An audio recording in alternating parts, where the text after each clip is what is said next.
So sa video ito, I'm gonna share with you 3 simple steps on how to choose the right dividend stocks for you. So yeah, let's go!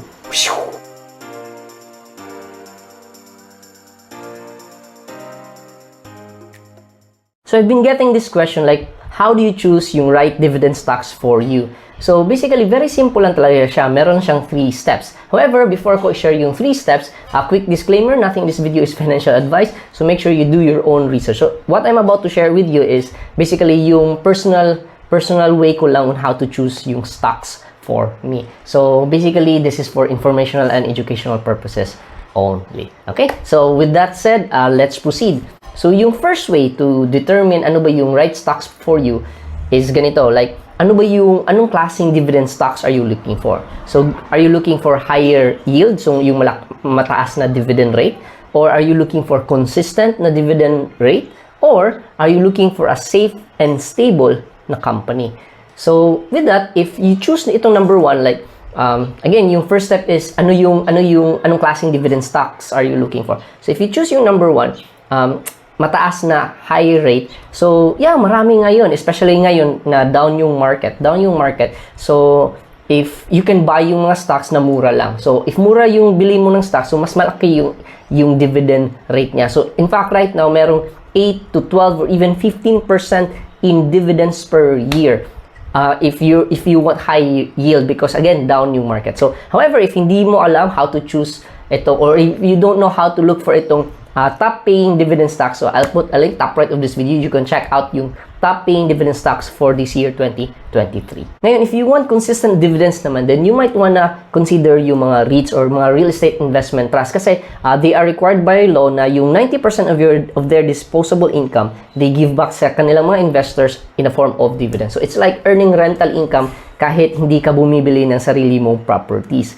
Tapos here in the Philippines, in terms of consistency, wala pang nagbibigay ng monthly dividends. However, most REITs, they are actually giving out dividends on a quarterly basis. So, as of now, medyo konti pa lang yung dividends konti pa lang yung mga REITs dito sa Philippines, like merong A-REIT, DDMPR, C-REIT, M-REIT, Philinvest. So, actually, konti pa lang sila. So, in fact, meron akong video about the top REITs here in the Philippines. So, if you're interested with that, if ito yung goal mo na consistent dividends, then you might wanna check yung link in the description. So yung top REITs here in the Philippines. So if yung goal mo is, or if you're looking for a dividend stock na nagbibigay ng consistent dividends, then REITs might be for you. However, yung third naman, if you want safe and stable, or basically parang na-research na ng mga companies, kasi again, in the Philippine stock market, maraming mga companies and you don't know sino yung stable doon. So, merong third way actually. So, yung third way is basically looking for stocks which is nasa Philippine Dividend Yield Index Fund. So, it's an index kung saan they are carefully chosen by the Philippine stock market, kung saan ito yung mga companies na they fully research, tapos ano tawag nito? Ito yung mga magandang nagbibigay ng dividends at the same time safe and secure. Anyway, I'll show it later kung saan mo mahahanap itong mga stocks na to in the Philippine Div Index. So ngayon, assuming tapos ka na sa step number 1, which is determining ano yung gusto mong dividend stock. So, do you want yung high yield? Do you want consistent? Or do you want safe and secure or well-researched na company? So, assuming meron ka ng let's say for example, napili mo is consistent. So, from this, you check yung mga REITs, you check yung mga stocks na yon, and then mamili ka. So, out of those companies, you're gonna handpick, or you basically choose isa, and then we need to determine, step number 2, we need to determine if they are a good company. Stable ba siya na company? We need to check if it is a good company to invest in. So, personally, again, ito lang yung way ko. There are other ways you can do it. So what I do is I check the graph, yung price. Basically, is it going up? Is it going down? And next is chine-check ko yung financials. Kasi as long as yung company is profitable, then you're guaranteed na magbibigay talaga sila ng dividends. So ngayon, let me show you how I do this, how I assess if yung company na yun is a good company to invest in. So this is how I choose the dividend stocks for me. So again, this is just my personal way of choosing yung dividend stocks. So basically, I just go to pse.com.ph. So ito yung website nila, Philippine Stock Exchange. Then punta tayo sa market information, and dito tayo sa indices composition. So dito mo makikita lahat ng mga different index in the Philippine stock market. So ito example like PSEI. So this is the Philippine Stock Exchange Index. So these are like 30 companies carefully chosen ng stock market to represent yung economy ng Philippines. Pero however, yung goal natin is dividend stocks, diba? So what you can do is punta ka dito sa PSE DivY. So Philippine Stock Exchange Dividend Yield Index pala. So DivY. So ito yung PSE DivY.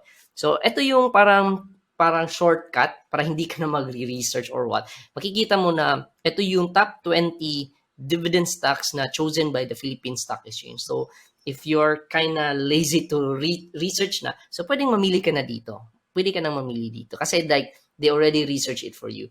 However, let's say for example, ako gusto ko ng consistent and safe na company or secure na company. So if consistent, di ba, I mentioned na you might wanna consider REITs. So dito makikita natin like, I wanna choose a REIT. So let's say for example, choose natin si a REIT. So this is what I do. First is, chine-check ko yung graph ng company. So for me to do this, you can visit itong website called investagrams.com. So makikita mo yung mga charts nila. So as you can see dito, this is a REIT, Ayala Land REIT. So check natin 5-year ano tawag nito, 5-year or all-time na movement ng company. So makikita mo yung graph niya.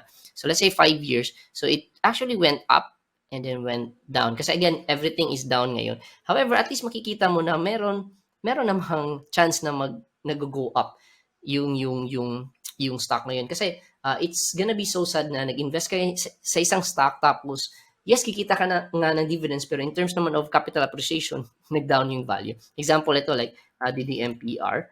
So yun nga, if you invest in this company during IPO, parang pababa lang ng pababa. So if you're gonna ask me, looking at a REIT, maganda siyang company to invest in. So the next thing that I do is chine-check ko yung financials naman niya. So again, yung kanina, chinek natin yung graph if it's going up or if it's going down kasi that is yung capital appreciation. That is all about capital appreciation. Ngayon naman, i-check natin if maganda yung financials niya. Because like, as long as profitable yung company, alam natin na magbibigay sila ng dividends. At the same time, again, I'm no expert in fundamental analysis. This is just my way of checking yung financials. So I just visit this website called morningstar.com and then sinesearch ko yung companies that I'm looking for. So you can just basically Google like A-REIT Morningstar. Tapos makikita mo na siya kaagad. So dito, once you're in this website, punta ka lang dito sa financials and makikita mo dito yung like income statement ni A-REIT. So as of 2020, ito yung gross revenue nila or yung revenue nila, tapos ito yung net income. And then makikita mo na every single year, at least increasing naman yung net income ni A-REIT. So with that, if you ask me, so very profitable yung company. So parang magkakaroon ako ng peace of mind na marireceive mo pa rin yung dividends ni A-REIT. So tapos makikita mo rin dito yung assets nila, yung debts. So at least makikita mo na marami yung assets nila compared sa mga utang nila. And then from there, doon pa lang ako nag-check sa dividends. So again, check ko yung price and then I do check yung financials and lastly, yung dividends. So in terms naman of dividends, actually makikita mo dito sa Morningstar yung like dividend history niya. So in fact, ngayon pala, 6%. If you invest in A-REIT ngayon, 6%. So this is like not bad, di ba? 6%. And then dito, makikita mo na very consistent na si A-REIT nagbibigay ng dividends on a quarterly basis. At the same time, please take note of this. Nag-i-increase yung dividend rate niya. Not necessarily every quarter, but at least makikita mo na nag-i-increase yung dividend rate niya. So if you ask me, A-REIT could be a good dividend stock na you might want to consider. So this is just choosing one stock. So next naman if you want to choose another stock, so dito mamili ka na naman ulit from the DivY, the PSE DivY. So mamili ka naman ulit. So let's say for example gusto mo like DMCI Holdings, so you do the same thing. So check mo yung graph, check mo yung financials, check mo rin yung dividend history niya. Until such time na ma-build mo yung portfolio mo. So in building a portfolio, probably meron kang like more than 5 stocks or around 10 stocks para at least diversified ka naman. So yeah, that is how I choose dividend stocks for my portfolio. So ngayon, clear na sa iyo ano yung klaseng dividend stocks you're looking for? tapos na-check mo na rin yung price, tapos na-check mo na rin yung financial niya, and then alam mo na this is a good company. So last step number 3 is basically buy that stock. So buy that stock. So basically you just choose the right broker for you and then just click buy. However, if you're looking for a step-by-step guide on how you can buy yung mga REITs or mga dividend stocks, I'll put a link top right of this video, is step-by-step guide on how to buy your stock or REITs using Call Financial. So Call Financial kasi yung ginagamit ko na broker in terms of buying and selling mga stocks. So yeah, that is it. Those are the 3 simple steps on how you can choose the right dividend stocks for you. So I hope you find this video valuable and helpful, and if you did, make sure to smash the like button for the YouTube algorithm. Tapos support me, consider subscribing para ma-hit natin to and we can reach more Filipinos. And if you want to start your Lodi lifestyle journey with me, visit my website freedomloveph.com. Again, that's freedomloveph.com. I hope to see you inside. Once again, Tiyo here, and yung goal natin is to live on dividends and interest. Bye-bye!